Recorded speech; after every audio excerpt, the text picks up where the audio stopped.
When a guard is silent, sometimes an entire civilization is silenced. As the Vatican clock struck exactly 12 o'clock on Thursday night, a single heel click echoed across the stone floors of St. Peter's Basilica, revealing a 5-century-old secret of the Church. So, who made the sound? And what did it reveal? Hit the subscribe button. Tell us where you're watching from in the comments, and buckle up, because we're about to dive right into a thriller where faith itself is tested. The clock struck midnight on Thursday night as Rome was drenched in rain.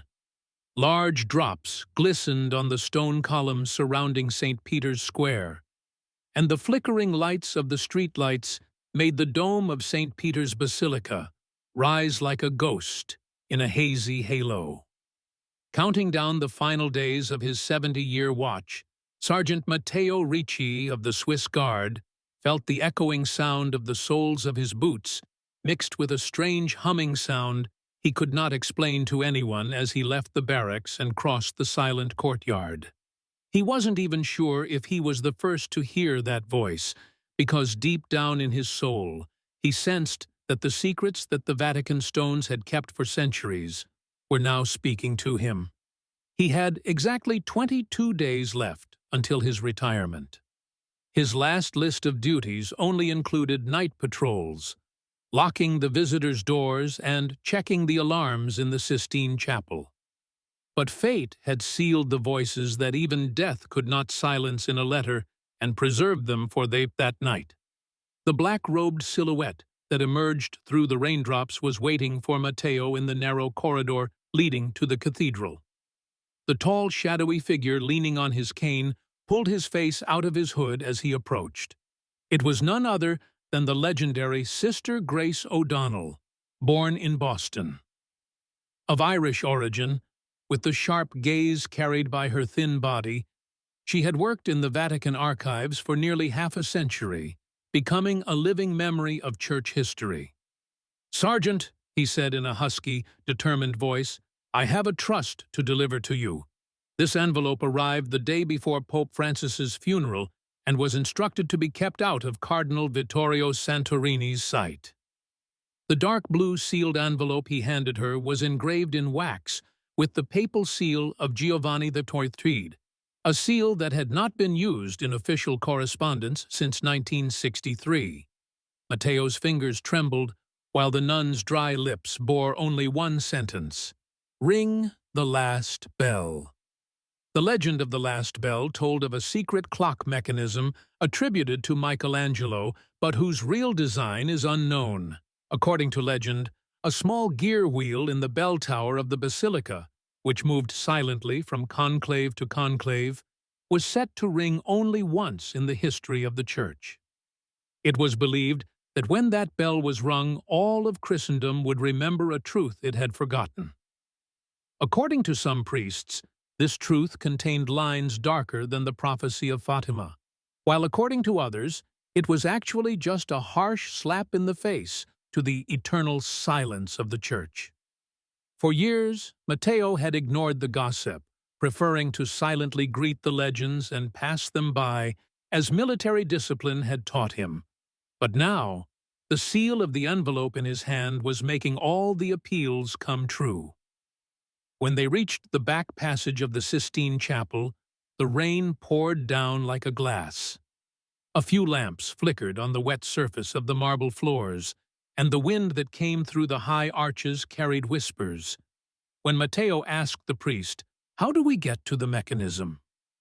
Grace smiled slightly. "Michelangelo was a pirate genius," she said.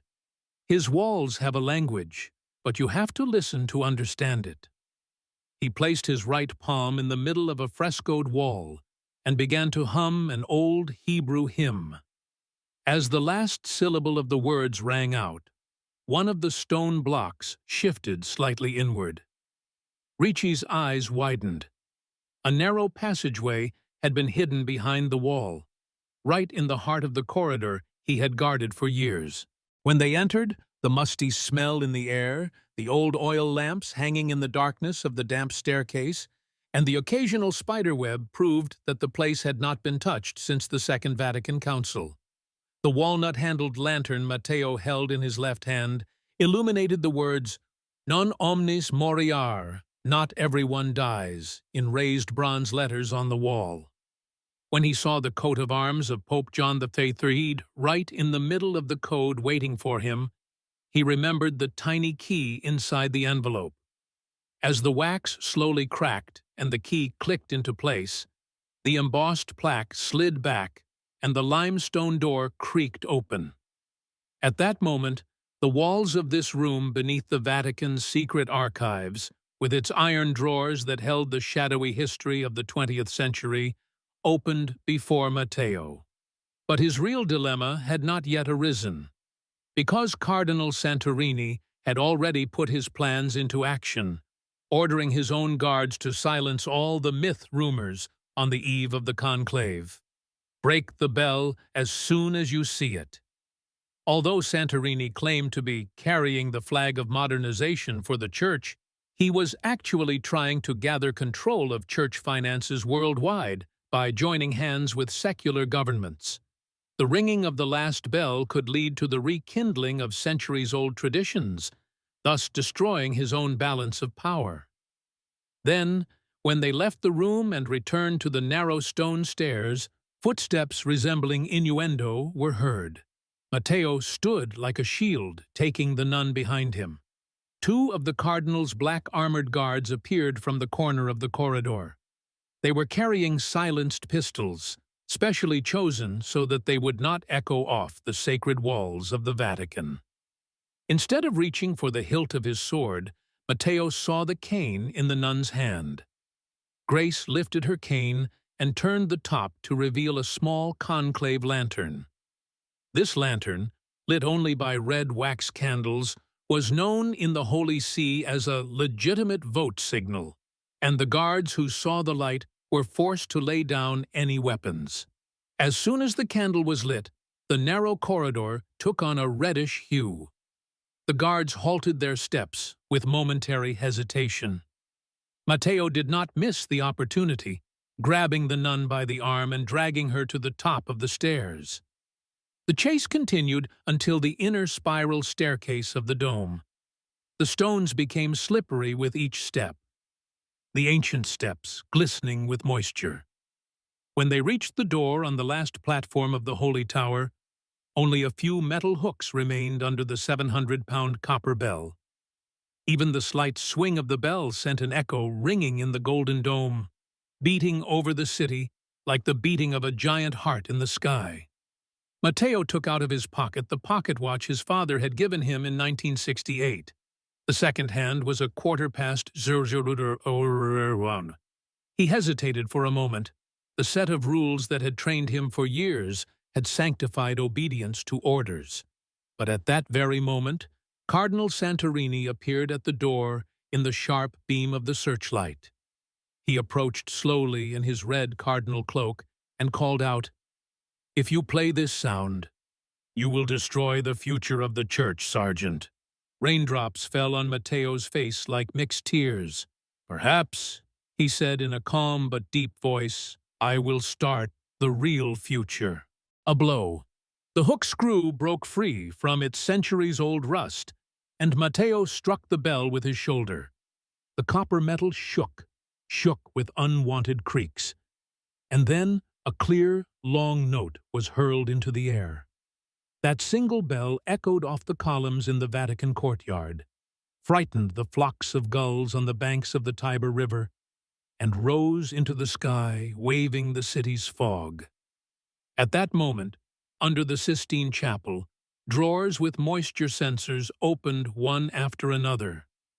The old mechanical lever system dropped a battered scroll with a lead seal into a metal basket. As Matteo and Grace descended, the second alarm rang through the corridors, and the cardinal's guards withdrew.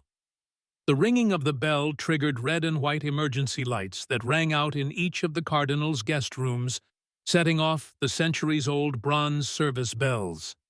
The cardinals met in the marble corridors leading to the conclave. where they were summoned to an emergency session. Santorini's dash for the archives, chasing after the scroll, caused the shadows reflected on the marble walls to blend together. But it was too late. For Matteo and Grace had taken the scroll and were huddled in the candlelit benches of the Sistine Chapel, clutching the broken pieces of the lead seal in their hands. The thin parchment inside the scroll was full of curvy lines, reminiscent of Michelangelo's rough sketches. When examined more closely, it became clear that the lines were actually a code made with short and long cuts. The Manueline maritime codes that Matteo learned from his grandfather in his childhood quickly led him to the conclusion. As the code was deciphered, the lines on the parchment emerged. It is not faith that is engraved in stone, but remembrance. The clearest note that will break the silence will recall the voice that has been forgotten. Even if you are lost in the noise, a single bell will wake all humanity. These lines did not coincide with the third secret of Fatima, one of the Vatican's most controversial texts, but rather sent a harsh critique to the Church's own internal bureaucracy. While the first light of the morning painted the Ponte Sant'Angelo bridge over the Tiber River gold, the conclave had not completed the second vote, and no smoke had risen from the chimney. The news channels were running headlines like "Historical Crisis in the Vatican" and reporting that the modern traditional conflict in the Church was coming to the surface. Cardinal Santorini backed down in the face of media pressure, reactions from other cardinal blocks, and rumors that the scroll that was released represented the conscience that the Church has forgotten. He announced that he was withdrawing from the conclave for health reasons in order to save his own political future. A single bell rung by Ricci touched the dominoes and shook even the memorials hidden in the deepest chambers of the Church. 3 days later, the news of the election of a new pope was heard in a white smoke. In his inaugural speech, the new pope spoke of the guardians of the silent tradition and vowed to remember the voices that the Church had forgotten. Matteo Ricci was not brought before the disciplinary board. Instead, he was assigned the title of Honorary Security Advisor in the Basilica Library. On the day Sister Grace O'Donnell saw him off, the old woman who was returning to Boston leaned over at the train station and whispered in his ear, "The last bell was for a single moment, Matteo, but it rings forever, as long as there is someone who remembers." As they left the streets of Rome, Sergeant Ricci's picked up the pocket watch his father had given him. The second hand ticked in the wind, reminding us of the midnight hour when the bell struck. As the train moved away, the rusty surface of the copper bell on the dome shone again in the dawn light, as if it were still swaying, echoing somewhere deep down as the city awoke from sleep.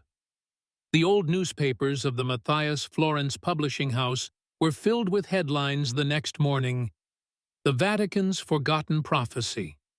In the triangle of money, power, and faith, nothing would ever be the same again, for not a single guard had remained silent, and a single voice had struck the walls of civilization. So would you stay silent, or would you break through all the noise with just one right note? Share your thoughts with us, and remember, even a small bell can change human history.